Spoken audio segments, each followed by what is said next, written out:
But these things have I written to you that you believe on the name of the Son of God. At ang karugtong ay ginanggit niya, that ye may know that ye have eternal life. Church, you don't have to assume na baka ligtas ako. Sis, kung mamatay ka mamayang gabi, ano mangyayari sa'yo? Baka ligtas ako. Baka! You don't have to assume your salvation. You have to make sure, ligtas talaga ako because I know that I am saved. We have to be sure of our salvation. May mga panahon na magtatanong mga kapatid, halimbawa, mamayang gabi, kunan tayo ng hininga, kitlan tayo ng Diyos ng hininga, ligtas ka ba? Siguro.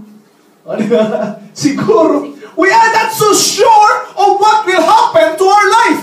But the Bible tells us, these things have I written unto you that you believe in the name of the Son of God. There's power in the name of Jesus. It's not just an ordinary name. In this name, we have deliverance. In this name, we have salvation. In this name, we have our freedom.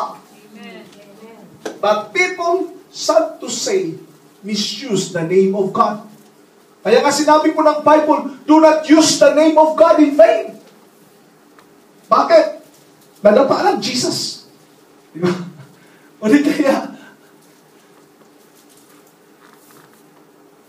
mayroong nasipang tinig Jesus. But if you are saying the name with a whole heart and say, Lord Jesus, I need your help. That's how we use His name. Masaklap lang mga kapatid. Maraming mga tao, they are using the name of Jesus. But with regards to salvation, they forgot to call on the name of Jesus. We have to call on the name of Jesus. Salvation, yes, call on the name of Jesus. The Bible tells us that you may know that ye have eternal life. I know. The question is, how will you know that you have eternal life? And how will you know that you are heaven-bound? That's a question. Paano ko malalaman na papunta talaga akong langit? Langit nga ba? Now we will learn. I have 7 points. Medyo mahaba-haba to. So ihanda na yung mga notebook ninyo kung gusto nyo mag-take. 7 points to know if we are really heaven-bound. First point, that we know by the what? The evidence of change.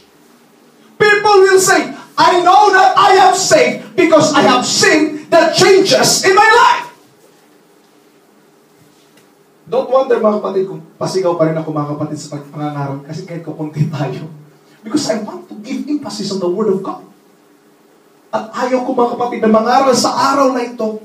At dahil kukunti lang kami, kuan lang, yung middle class lang yung preaching. No. My preaching won't change. Kahit mag-isa ka lang dyan, nakikinig sa salita ng Panginoon, I will still preach as if I am preaching to 1,000 people. Because I don't want to waste your time coming here and taking nothing from the Word of God. Ayaw ko masayang lang ang pagpunta natin sa araw na ito na wala ay nakuha mula sa salita ng Panginoon. Church, the evidence that we are heaven-bound is there is changes in us. The Bible tells us, therefore, if any man be in Christ, what? He is a new creature. Inawit ka sa Susana kanina eh. Meron ka ba taong nakikita na naliligo tapos nagbibihis, isinuot dating damit? Wala. O meron ka bang taong nakikita na merong bagong wine pero ibinalik doon sa lumang lalagyan? Masisira yun. Because all things have passed away, behold, new things has come. Mga bagong bagay ay dumating na. Ano yung old things, Pastor? Old things, yung mga vices natin, mga bisyo natin, iniwan na. And behold, new things has come. New habits has come. Meron naman dalawang klaseng tao eh. The one is called vicious, and the second one is virtuous. Ulitin ko. The first one is vicious, the second one is virtuous. The vicious is the one who have a lot of bad habits, such as vices. Doon ang galing yung vicious, vice. The second virtue, the one is virtuous if you have a lot of good habits. Kung mas marami yung bad habits natin sa ating good habits, we are called vicious. Pero kung mas marami ang ating good habits kaysa ating bad habits, ang tawag sa atin is virtuous. Unfortunately, kahit Kristiyano, nakakalimutan that we have to become virtuous rather than becoming vicious.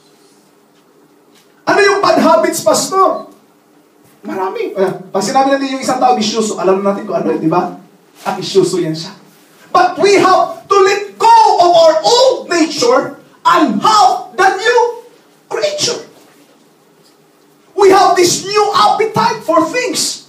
Nagkakaroon tayo ng bagong gana sa mga bagay-bagay. Dati-rati wala kang gana mag-pray. Pero naglilingkod ka na, naghahanap ka na sa presensya ng Panginoon. Tama ba? Dati-rati, pag sinabing si Bato, masangit na yung sungay. Masabit na yung sungay niya sa pintuan. That's what they are thinking. But what? Later on, pag hindi ka makapagsipa isang beses isang linggo, sabi mo, bakit parang may kulang? Because you now have a different appetite. Dati-rati, halimbawa, yung una natin dito, makaamoy tayo ng falafel. Wow! Later on, isang buwan, hindi ka na makakain ng falafel, hahanap-hanapin mo. Bakit kaya ganun? Because we change our appetites. The same is true in the Christian life. Dati-rati, naiina ka, makahawak, huy, huwag kang umawak ng Biblia. Banal yan, masusunog ka. Di ba ganun? Pero ngayon, pag sinabi buksan, bilis agad nakakabukas sa iyo. Why? Because we develop the habit of a new creature. When we become a new creation in Christ, we have a lot of new things. Our new desires, our new appetites, our new lifestyle, probably new friends and new acquaintances. A lot of new family, new father. Bakit new father, Pastor? Kasi dati siguro ama natin, yung may sungay. Ngayon, iba na ang ama natin. Amen? Dati-dati yun yung may ama natin. So we can know that we have eternal life because of the evidence of change. But if we cannot see the changes in us, pwede ba tayong manalangin at magsabi, Lord, please help me. I want to really change, oh God. I believe in you and I know you will set changes in my life. Babaguhin mo ang buhay ko, Panginoon. Hindi tayo nagbabago. Minsan kasi, iniisip natin sa sarili natin kakayanan. But without the help of God, you know what happened? Para lang tayong sumulat ng New Year's resolution. Alam niyo pag sumulat ka ng New Year's resolution? Hindi na ako maninigarilyo. Sulat, pagdating ng Pebrero, balik ka na ng sigarilyo. Hindi na ako iinom. Unang buwan, wala talaga, tiis-tiis. Pag may ibita. Pagdating sa Marso, wala na. Umpisa na. Why? Because we are doing it on our own self. But what we need is, Lord, I cannot continue without your grace. We need the grace of God to be saved, right? But we need the grace of God also to continue. Akala natin, sarili natin gawa, kaya natin to? No, we can't. Kahit pastor pa ako, mga kapatid, I cannot assure you that I will not sin. Without the grace of God, apart from the grace of God, no one can assure that he can stand against the wiles of the devils, against the tactics of the devils. Walang pwede makatayo at magsabi, matibay kaya ako. Ano sabi ng Biblia? Those who are thinking that you are standing, be careful lest you fall. So never ever think na nakatayo ako, matibay naman ako eh. At huwag sabihin, okay lang to, pakuya-kuya-kuy muna kasi matibay na ako. No! We have to look on ourselves, mga kapatid, if we have the evidence of change. Second point, we know by the evidence of God's abiding Spirit working in our lives. Paano natin malalaman that we have eternal life or we are bound to heaven? Simple. If we have the Spirit of God working in us. Paano yun, Pastor? Halimbawa, before, you are not so passionate. Hindi ka maawain, hindi tayo mahabagin. But when the Spirit of God is there, nagkakaroon ka na ng awa. Sabi, dati-rati, ang tapang-tapang ko ngayon. Bakit nagkakaroon ako ng awa? It's not because of you. It's the Spirit who is in you. Hereby we know we that we dwell in Him and He in us, because He hath given us of His Spirit. The Spirit is given. But the question is, are we manifesting the fruits of the Spirit? Ano sabi ng Galatians chapter 5 verse 22 to 23? The fruit of the Spirit is love, joy, peace, long-suffering, temperance, meekness, goodness. Itong mga bagay na ito, makikita sa isang Kristiyano na may puspos ng Espiritu Santo. Pero, kung wala tayo nito, there is no evidence that the Spirit of God is abiding and working in us. Paano mo malalaman, Pastor? Limbawa, may dumaan ka, tapos may nakatingin sa'yo, hindi pala ikaw yung tinitingnan, biglang lang sabi, ano tinitingnan mo dyan? You broke something from the sense of the Spirit. Next, ano sabi ng Ezekiel? And I will give them one heart. And I will put what? A new spirit. Why? The new spirit within you, and I will take the stony heart. Ano yung stony heart? Yung bato na puso ba? Pusong bato. Ano yung kanta? Pusong bato.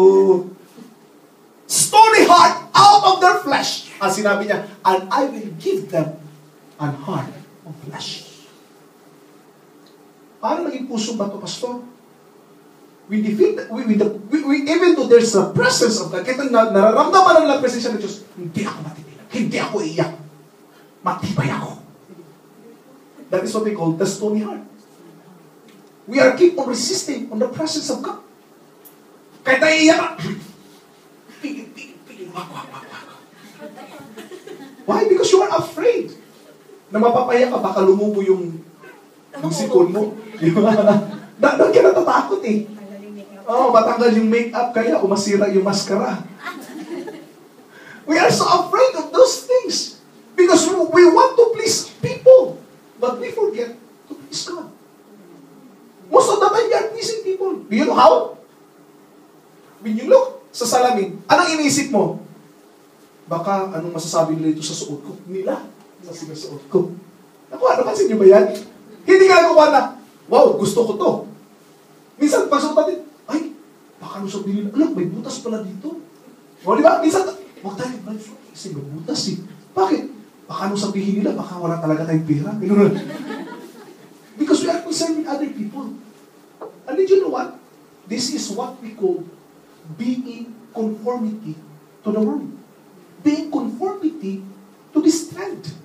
The lifestyle of this world. Kaya kasi sinabi ng Biblia, be ye holy for I am holy. You know what is holiness? Holiness is setting apart from the world. But most of the time, we want the world to be pleased.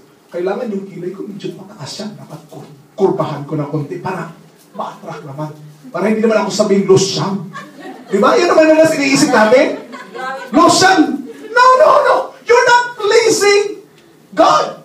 You're pleasing them. When you look at it, is God pleased with this face? Will you say, oh yes, God is pleased? It doesn't matter kahit hindi sila mapiplease sa akin. I don't care. Bakit?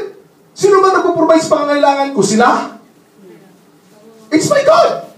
Then why should I be afraid on facing the salamin at titingnan ko, oy, ang gara ko, sabi ng misis, Daddy, huwag ka naman umalis siya naka-jogging kasi bibili ako sa kanto, naka-jogging pants. Sabi ko, bakit? Kung nakasukot antay pa talaga, kailangan akong bumili doon para sabihin na may pera ako. Kasi ang tao may pera, kahit suotan mo pa yan ng t-shirt, walang problema. Ang tao, kahit pasuotin mo yung coat antay, pag wala yung pera, pupunta yung tindahan, tunganga yan.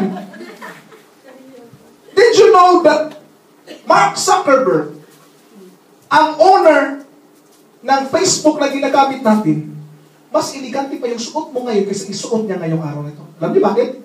T-shirt na green lang yung suot niya. At kung nagja-jacket man yun, isang color lang din, gray. Poor. Sabi mong poor kasi sa damit niya, ganun lang? No! It's not what you wear. It's who you are. It's not what people see us. Eat what God sees us. Church, I don't want to live having a stony heart, pleasing other people. I want to have a heart of flesh because I want to please God. Gusto ko matuwa ang Diyos sa akin. Ano lang sasabihin nila pag iiyak ako, sabihin lang, weak ako.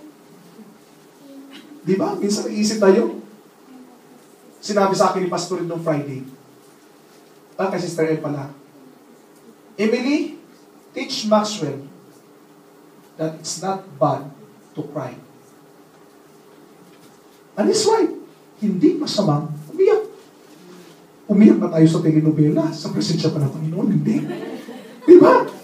Maalaala mo kaya, agas talaga eh. Di ba? Maalaala mo kaya eh. Maalaala mo kaya. Start pa lang, hindi pa ka nag-umpisa, umiiyak ka na. But God says, I will take away the stony heart and I will place a heart of flesh. We know, another point, we know how? By the reason of our faith. Kung naniniwala tayo, because of our faith, we are justified. And we know. Ano nalalaman ligtas? Because I know. Because I believe in Him. Because I am justified by faith. We have peace with God through our Lord Jesus Christ. It's our faith. It's not by our own works, lest any man should boast. The Bible tells us, for you are saved by grace through faith. Kayo ay naligtas dahil sa grasya, awa kapag ng Panginoon, sa pamamagitan ng pananampalataya. Karugtong, Ephesians 2 verse 8 to 9 yan. Verse 9, sinabi niya, lest anyone should boast. Dahil ang iba mamamayabang, ay, maliligtas na rin ako. Bakit? Pag sinaw na santa, nagpapapako ako sa krus. Ligtas ka niyan? No, it's not by your own works. It's by the grace of God that we are saved. I believe in God. Do you believe in God? We become the children of Israel. How? Through faith. Naging anak tayo ng Israel. Kung anong pagmamayari ng Israel ngayon na meron sila, katiting lang yan sa pwede mong pagmamayariin. The deliverance, the freedom. Because in Jesus, we are a new kingdom. Jesus is our King when we are the citizens of His kingdom. Another point. Malapit ang matapos mga kapatid. We know by acquaintance. Number 4, yan mga kapatid. And this life eternal, that they might know Thee, the only true God, and Jesus Christ, whom Thou hast sent. It is about knowing relationship. Kilala ba natin ang Presidente ng Pilipinas? Kilala ba natin? Sa pangalan. Ang tanong, kilala ba talaga natin? Hindi. And that is the very question. Maraming tao na sasabi, Christian ako! Kilala mo ba Diyos? Yes, Jesus Christ. Tanongin ulit, kilala mo ba talaga ang Diyos? Change the tone of your question and His answer will also change. Tama ba? Pagtanongin mo, kilala mo ba talaga ang Diyos? Kilala mo nga ba siya? Because this is what we call acquaintances. A relationship, a knowing relationship, not just on the name, but who He is in our life. Gusto ko makilala ang Diyos na habang nakahiga ako, maramdaman ko yung presensya niya. Masabi niya, mahal pa rin kita. Gusto ko na kahit wala nakatingin sa akin, alam kong nandyan ako sa presensya ng Diyos. I want that while I'm sleeping, I am preaching the Word of God as if I am feeling the presence of God, being filled with His power.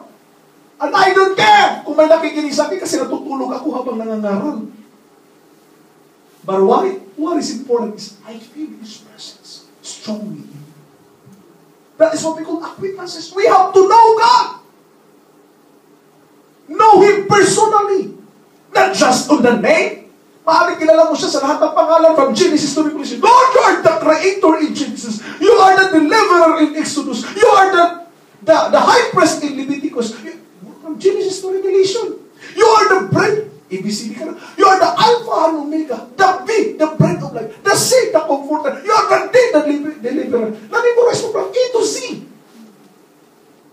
But if you don't have a relationship with God, hanggang head knowledge lang tayo. Wala tayo sa tinatawag na heart knowledge.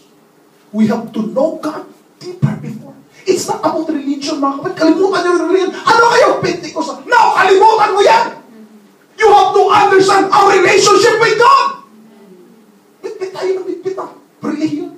One day, invite ako ng isang birthday party.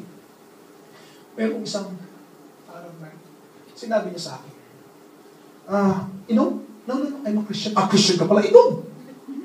Sabi ko, ha?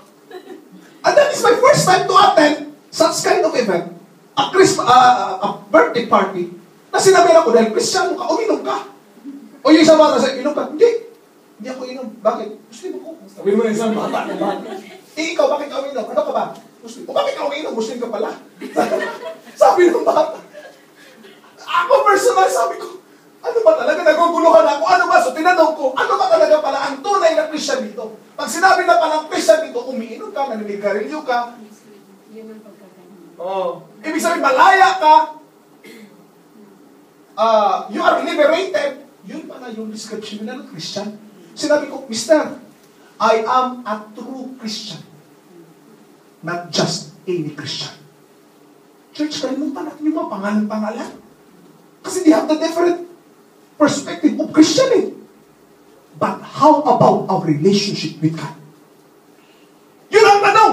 Kumusta ba ang ating relasyon sa Diyos? Our acquaintances with God?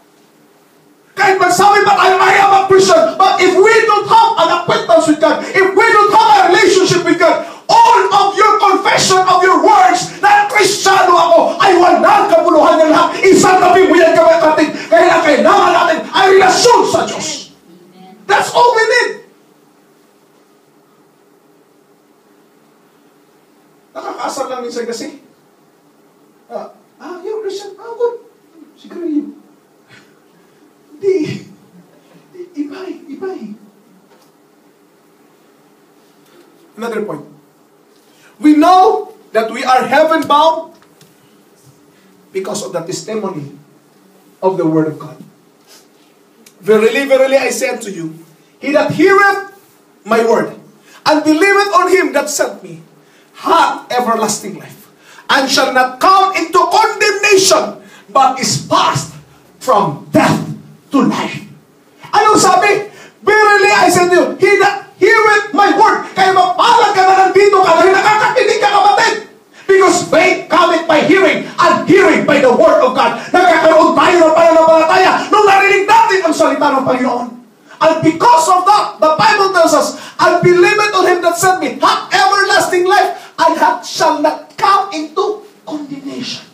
No one can condemn you. Walang pwede magsabi, may interno ka sa ginagawa mo. Sinisiraan mo ako. No one can condemn you.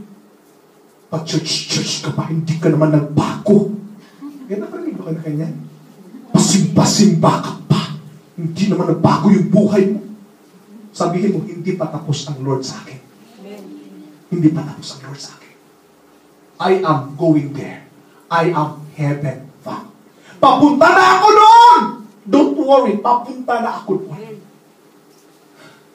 There is no condemnation to them who are in Christ Jesus. To them who are called by God. But is passed from what? From death to life. Another, number 6. Tama ba? Beloved, let us love one another. We know that we have passed, or we are heaven bound by our desire for Christian friendship. Walang ermitan yung Kristiyano. Ibig sabihin ng ermitan yung Kristiyano, walang kaibigan kahit isa. Because we cannot survive. We cannot survive. We need each one of us. Kailangan natin ng bawat isa. Kailangan natin ng pastor, na pwedeng tawagan, pastor, naghihina ako, pwede mo ba ako ipag-pray? Kailangan natin ng kapatid.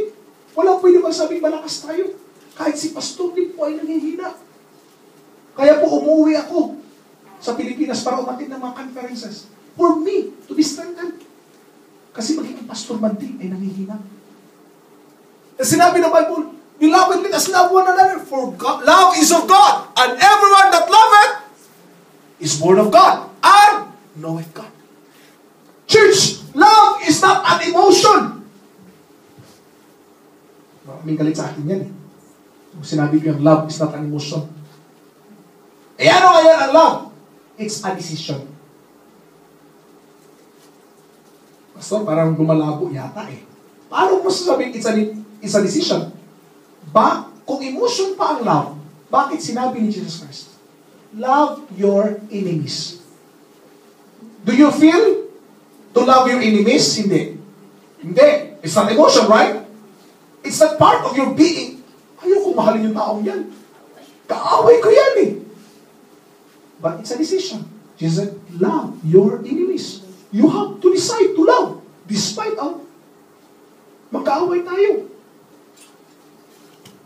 Because to show our love for one another is we are showing that God is with us. We are representing God to the world. Sinabi niya pa, he that loveth not, see, knoweth not God. Why? For God is love. If there is any definition of love, it is God Himself. Not that we love God, but that God love us. Ang tunay na definition, hindi yung pag-ibig natin sa Diyos. Bakit, Pastor? Kung sukatan natin yung pag-ibig natin sa Diyos, sige nga, kwintahan tayo. Okay na? Kung pag-uusapan ang pag-ibig natin sa Diyos, gaano ba natin kamahal ang Diyos? From 1 to 100, saan natin may ilalagay yung sarili natin? Pastor, 50-50? Maaaring hindi pa 50-50. Why? If we cannot give up a thing for God, probably your heart is not, sabi ng Biblia, love God with all of your heart, soul, mind, strength. Now, kung may bagay tayo na hindi kayang i-give up dahil sa Diyos, then, question mo lang ating pag-ibig sa Diyos. Ano ibig mo sabihin, Pastor? Halimbawa, example lang ito, example lang. Kung halimbawa, sabihin, nararamdaman, anak, mag-pray ka naman.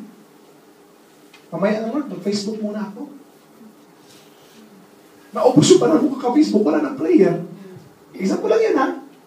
Then how do we really love God? Napansin niyo yung mag-shoota, mag-boyfriend, mag-girlfriend? Na pag nandyan na sila magkasama, kahit may tawag pa, ito-turn off. Kasi ayaw ay istorbo doon sa pagsasama nila. Pero tayo pag nagpe-pray, buklat na yan. Nagpe-pray ka pa, binuklat mo na agad yung cellphone. Napansin niyo ba yan? Napapakita tayo minsan eh. Aminin? Aminin? Yes! Pag na-inlove tayo sa Lord, mga kapatid, walang dapat pwedeng dumistorbo sa pag-ibig na yan. Kapag nakikipag-usap tayo sa Lord, dapat wala makikipag-disturbo sa atin. Unfortunately, nangyayari. Di ba? Pray ka lang, Lord. Tapos napansin mo, ay, 8:30 na pala. Ng gabi. Ano yan? Ay, sikuan na pala ngayon. 8:30 na pala. Marimar? Meron bang marimar ngayon? Si Omar. Omar. Sometimes, we change things. Kung titingnan natin, with regards to our love for God, no, wala na doon. But our desire is not only to love God, but Christian fellowship, to love one another. Hindi mo kailangang siraan yung fellowship. It doesn't matter. Just say, ganito yung way nila. Oh, praise the Lord. Muslim, bayaan mo. Ano ang relihiyon niya? It doesn't matter. Bayaan mo sila. Kung hindi makinig sa salita ng Panginoon, bayaan mo. Share the gospel if necessary. But if they won't believe, you don't have any problem with that. Bakit mo nasabi yung Pastor? Marami po ako kaibigang Muslim. At marami po ako kaibigang pare sa Katoliko. Pero minsan hindi pa kami nagdebate. Magmi-meeting kami every Saturday sa Muslim Christian Solidarity, MCS. Magsasama kami mga kapatid sa isang community, 5 pare doon, 3 imams. Maraming pastors. We share the common goal to pray for our city. At kung meron ng mga argumentation, sabi na, okay, let's develop the love. The diamond rule. We call it diamond rule. Love God, love our country. So yun po yung sinasabi namin madalas. Unfortunately, yung mga tao na panay debate. Inaaway yung kapatid niya, inaaway yung ibang tao. Ikaw, masama ka! Maimperno ka! Hindi natin gawain niya, maimperno sila. Kung mangyayari man yun sa kanila, Diyos ang bahala sa kanila. But we have to do the thing that we can. Let's share the gospel. Let's expand our arm, reaching them. Let's love. Not only other people, but the Christian family. Higit sa lahat, the Christian family. Ang sabi ng Biblia, follow peace with all men and holiness, for without it, no man will see the Lord. The book of Hebrews. Ano ibig mo sabihin, Pastor? Follow peace with all men? Ang tanong ko, yung kaibigan mo na 5, tao ba yun? Tao ba yun? Tao. Oh. Yung kapitbahay mong bungangera, tao ba yun? Tao. Oh. Yung nanguna sa'yo, hindi ka binayaran, tao yun, hindi.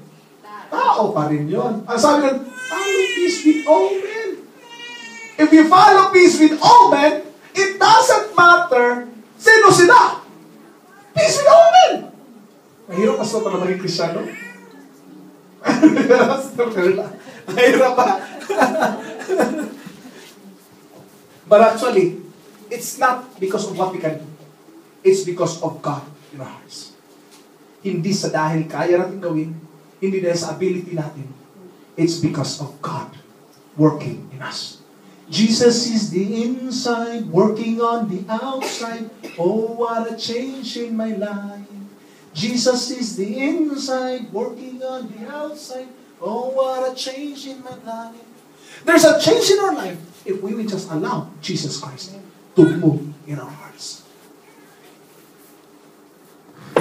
Last but not the least, we know that we have passed or we are heaven-bound because of our desire to obey Christ. Pastor, ano yung obey Christ? Hindi yung sinasabi ni Pastor ang sundin. Ang sinasabi ng banal na kasulatan. I don't care, kahit gaano ka pagkaling na preacher, paghihiwalay ka na sa salita ng Panginoon, magtatanong na ako sa credibility. Hindi po porke, mga kapatid, ang isang tao ay professional o doctor's degree ang naabot. Magaling na sa salita ng Panginoon. Dapat nating tandaan, pag ang pangangaral ay hindi o umiwalay na sa salita ng Panginoon, kahit sino pa yan, at gaano pa yan katagal sa ministry, dapat na tayo magtanong sa mga salita na binibitiwan niya sa atin. Kaya po ako maingat, mga kapatid. I don't just simply come to a fellowship and say, okay, good, magaling, maganda yung performance sa church. No. I don't come to the performance. I come for the Word of God. Amen. I want the truth. Nothing but the truth. Katotohanan! At wala na iba. But if the preaching of the Word is only based on one's desire na mag-fit in sa sariling gusto, iba na yun. Ano yun, Pastor? Yung bang pangangaral na masarap pakinggan sa tingin mo, wow, sarap niyan. Diba? Sabi nga ni T.D. Jakes, we sometimes looking for the fruit, but we are not asking of our root. Gusto natin yung fruit, yung benefits, blessing. Pero pagdating sa faith, which is the root, we have the questionable faith in God. So church, our desire is always to obey Christ. And hereby we do know that we know Him. How? If what? We keep His commandments. Ang isang Kristiyano ay magsasabing, kilala ko ang Diyos pag sinusunod natin ang Kanyang mga utos.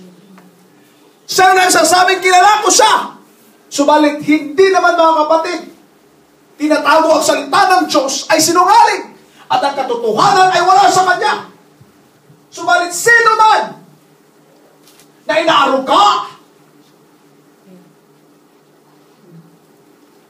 he keep it, he tend it, he is very careful with it, with the Word of God, siyang masasabi ko ng pag-ibig niya sa Diyos is perfected. It's being pured. It's being justified. Why? Because he keep the Word of God. And I don't want to become a preacher of plainly my own words. I want to become a preacher of the Word of the Lord Jesus Christ. Because my Word doesn't have any power on you. Ang mga salita ko po ay walang kapangyarihan sa inyo. Ang alam kong may kapangyarihan sa atin, mga kapatid, ay ito lang salita ng ating Panginoon. At kung marinig nyo man si Pastor Oji nangangaraw na ng hiwalay sa salita ng Panginoon, sabihan nyo ako, kapatid. Sabi, Pastor, hiwalay na ang iyong mga sinasabi sa salita ng Panginoon. And I will say, yes, I have to study and check to test kung tama ka talaga o mali ako. And I will admit, kung nagkamali man ako, I will say, yes, tama ka, mali ako. Because we have still to keep the Word of God.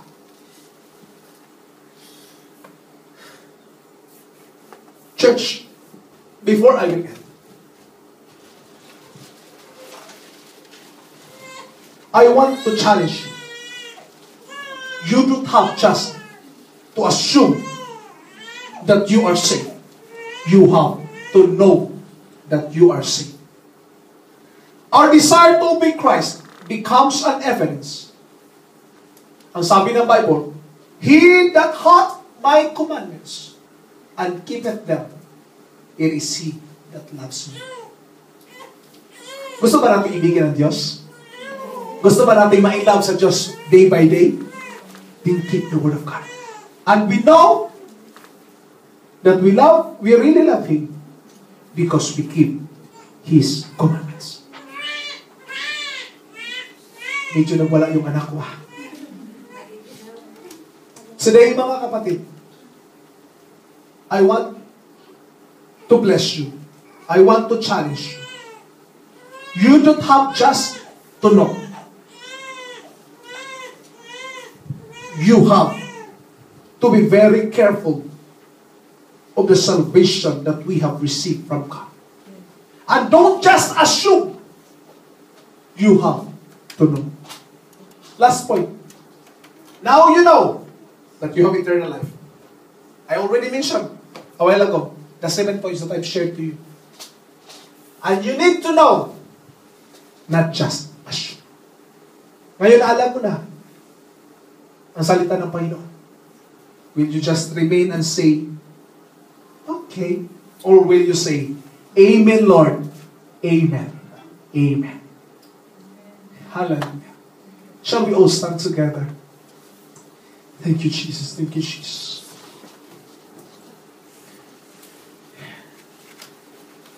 Bilang isang Kristiyano, sabi nila, nakakapagod na maging Kristiyano kasi daming bawang. No? Walang bawang dyan. If you are in love, di ba? Pag mahal mo ang isang tao, pag sinabi sa'yo, huwag ka pumunta sa disco ha. O sige, mahal kita eh. O di ba? Hindi ka talaga pupunta dahil ayaw mo ma-displease yung isang tao sa iyo. The same is true with God. Sa totoo lang, wala namang bawal eh. Ikaw yun eh, tayo yun eh. How do we really love God? It's a question between our relationship with God. It's about relationship of knowing who He is.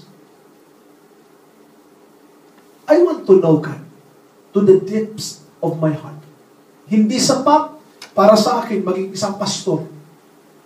I don't care kung babalik man ako sa isang ordinaryong membro as long as I can have the presence of God moving in my life. Kasi masaklap mga kapatid, maraming preacher nangangaral lang sa salita ng Panginoon.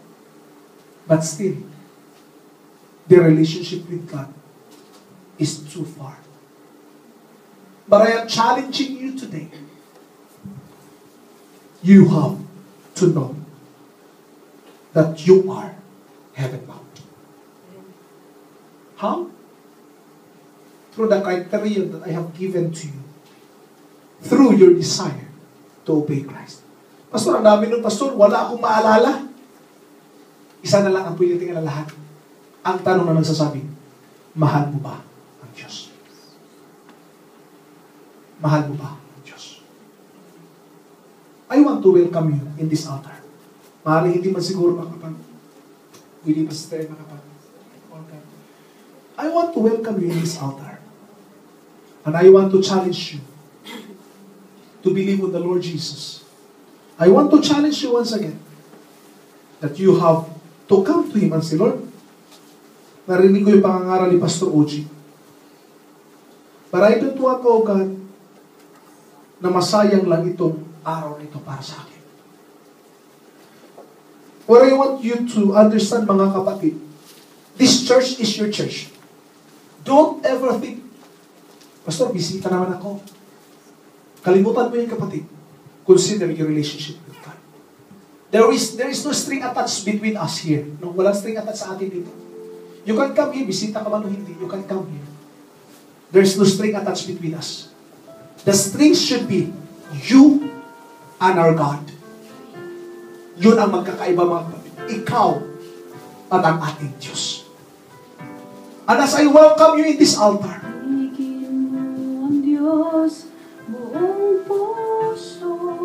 itanong mo sa sarili mo, mahal ko ba talaga ang Diyos? But tonight or today, as you come to His presence, you have to open your mouth and say, Lord,